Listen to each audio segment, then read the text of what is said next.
السلام عليكم ورحمة الله وبركاته. أهلا بكم في قناتي قناة جاتو في جاتو.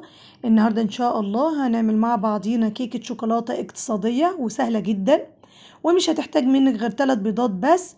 هتطلع طعمها جميل جدا وكمان في الخلاط على طول، فخليكم معايا لحد آخر الفيديو، هتلاقوا كل التفاصيل اللي هتخلي الكيكة دي مميزة جدا، فتابعوني للنهاية إن شاء الله تستفيدوا.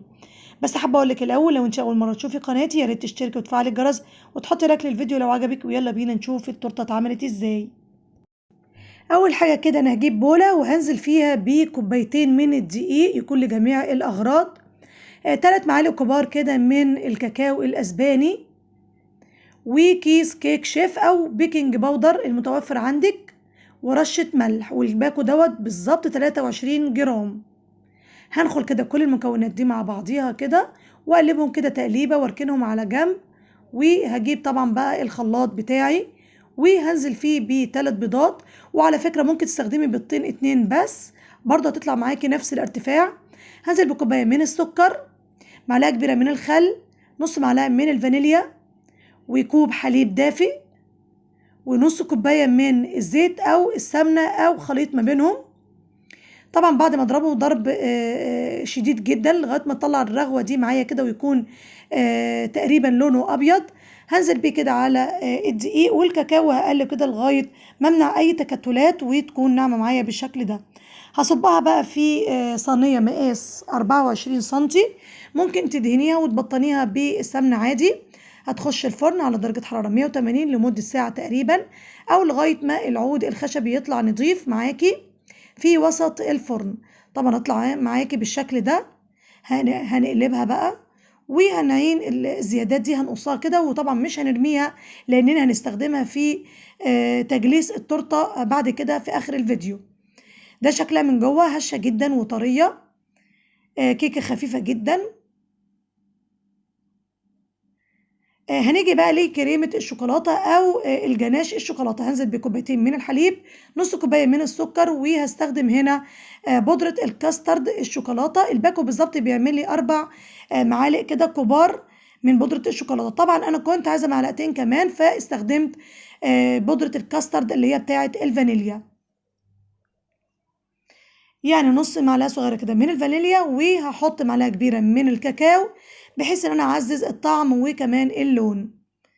بعد كده انا هحط حوالي 50 جرام كده من الشوكولاته الخام عشان تعزز لي الطعم اكتر، وهصبها واغطيها احطها في الفريزر. الكريمه بقى هستخدم كوبايه الا ربع من الميه المتلجه، عليهم معلقتين كبار من السكر او حسب الرغبه، وكوبايه واحده بس من الكريم شانتي الخام البودر اللي هو بدون سكر. وده طبعا شكل وقوام الجناش بعد ما دخل الفريزر وشد معايا.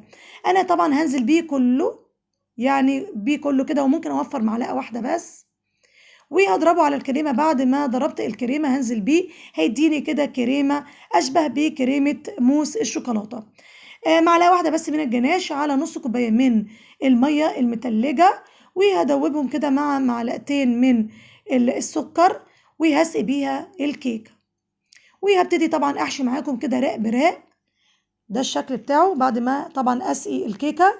الكيكه طبعا طريه جدا ورطبه. هحشي معاكم بالشكل ده. طبعا انا محطتش ميه كتيره في الكريمه، لان لو زودت ميه ممكن تسيح معايا اكتر من كده، لكن انا قللت الميه لان انا بعمل حساب الجناش اللي هحطه بعد كده.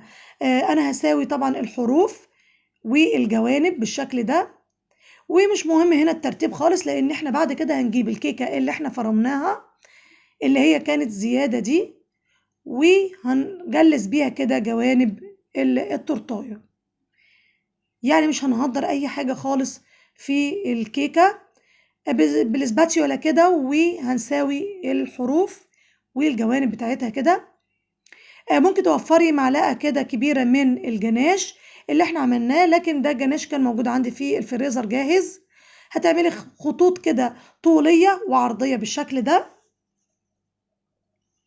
طبعا التزيين ده ممكن يرجع لك انتي. بالبلبله بتاعت الروزيتات هعمل كده 3 روزيتات كده عاديين وبسيطه جدا جدا، وهحط في النص كده كريز لونه احمر بالشكل ده. حطيت كريسب لونه أبيض، وبالروزيتات هاعمل روزيتات صغيرة كده على جوانب الكيكة من برّه. ودلوقتي بعد ما دخّلتها الفريزر يعني حوالي نُص ساعة، شدِّت معايا شوية وهاقطّعها معاكم. ده شكل التورتاية من جوّه، شكلها جميلة جدًا ومتناسقة وماسكة نفسيها، وطبعًا لو حطيتيها في الفريزر أكتر من كده هتبقى متماسكة أكتر. شكلها جميل وكمان طعمها بصراحة فوق الرائع، جرّبوها. ولو عجبكم بقى الفيديو ما تنسونيش في اللايك، والسلام عليكم ورحمة الله وبركاته.